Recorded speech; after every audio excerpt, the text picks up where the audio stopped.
السلام علیکم دوستو، آج میں آپ کو ایک ایسا واقعہ سناؤں گا کہ اگر آپ خمس نہیں دیتے تو امید ہے یہ واقعہ سن کر آپ خمس دینا شروع کر دیں گے۔ یہ واقعہ ایک غریب سیدزادی کا ہے۔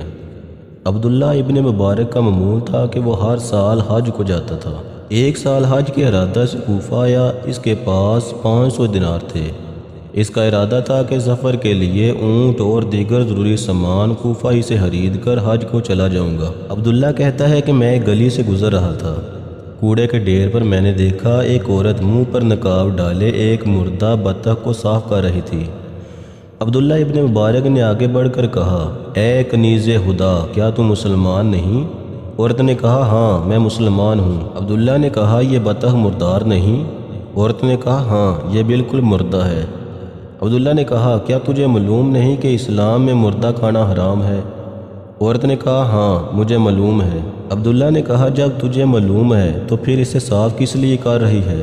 عورت نے کہا، شاید تجھے یہ مسئلہ معلوم نہیں کہ مردار کھانا اس وقت حلال ہوتا ہے جب حلال نہ مل سکے۔ آپ کے لیے حرام ہوگی لیکن میرے لیے حلال ہے۔ عبداللہ نے کہا، بی بی تو کون ہے؟ عورت نے کہا، اے بندہ خدا، آپ اپنا کام کریں، مجھے اپنا کام کرنے دیں۔ عبداللہ نے کہا، مجھے آپ بتائیں تو صحیح کیا بات ہے؟ عورت نے کہا، آپ کہاں جا رہے ہیں؟ عبداللہ نے کہا، میں حج پر جا رہا ہوں۔ عورت نے کہا، حج سے فارغ ہو کر مدینہ بھی جائیں گے؟ عبداللہ نے کہا، ہاں ضرور جاؤں گا۔ عورت نے کہا، نبی اکرم صلی اللہ علیہ وآلہ وسلم کی زیارت بھی کریں گے؟ عبداللہ نے کہا، ہاں ہر سال کرتا ہوں، اس دفعہ بھی ضرور کروں گا۔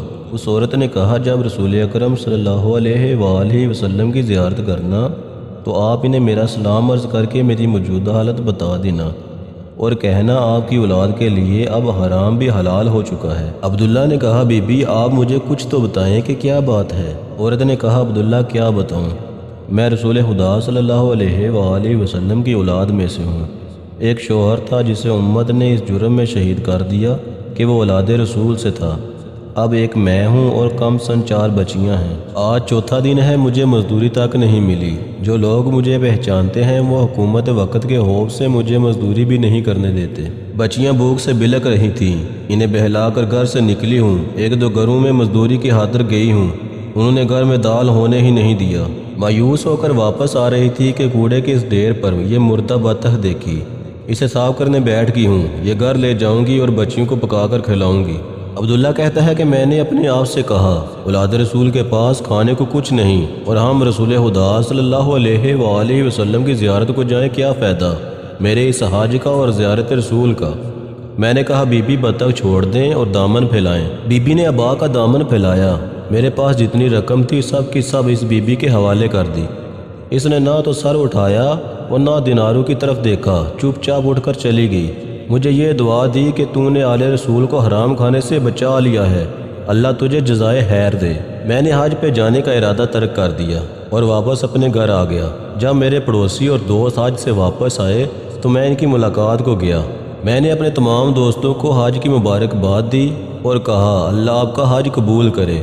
تو جواب میں وہ مجھے کہتے، عبداللہ اللہ آپ کا بھی حج قبول فرمائے، بڑا اچھا سفر گزرا، فلاں جگہ وہ عجیب واقعہ پیش آیا، عبداللہ یاد ہے نا آپ کو؟ عبداللہ کہتا ہے کہ میں یہ سن کر پریشان ہو گیا۔ دل میں سوچا، جب میں حج پر گیا ہی نہیں تو یہ کیا کہتے ہیں؟ اسی پریشانی کے عالم میں رات کو سویا تو رسول خدا صلی اللہ علیہ وآلہ وسلم کی زیارت ہوئی۔ انہوں نے فرمایا، عبداللہ پریشان کیوں ہے؟ تو نے میری غریب بیٹی کی امداد کی ہے، میں نے اللہ سے دعا کی ہے، اللہ نے تیری شکل کا ایک فرشتہ پیدا کیا ہے جو قیامت تک ہر سال تیری طرف سے حج کرے گا۔ اب تو حج پہ جا یا نہ جا، تیرے نام اعمال میں ہر سال حج کا ثواب لکھا جاتا رہے گا۔ تو مومنین سے گزارش ہے کہ اولاد رسول کی جتنی ہو سکے مدد کریں، اللہ آپ کو اس کا اجر عظیم عطا فرمائے گا۔